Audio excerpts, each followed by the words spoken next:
Hello, everyone. Let's dive into the fascinating world of drones. Drones are small, unmanned aerial vehicles that have been gaining popularity in recent years. Due to their various applications in different industries, such as agriculture, photography, and even military operations.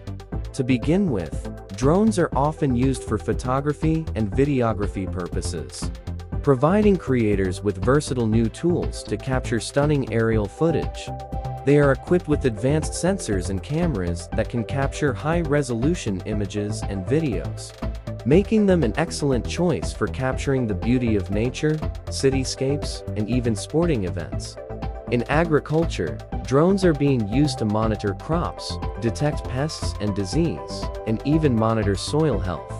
They can help farmers make data-driven decisions and improve their crop yields, leading to higher returns on investment. Moreover, drones are finding their way into other industries as well. For example, they are being used in search and rescue operations, where they can deliver emergency medical services to remote areas with greater efficiency and speed.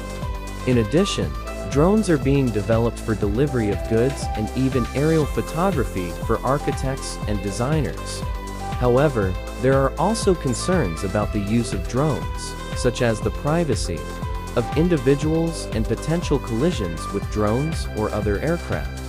To address these concerns, regulations and guidelines are being developed to ensure the safe and responsible use of drones. In conclusion, drones are proving to be a valuable tool for various industries, providing new perspectives and opportunities for people to explore. As technology continues to advance, we can expect even more innovative uses for drones in the years to come. So, buckle up and get ready to discover the incredible world of drones.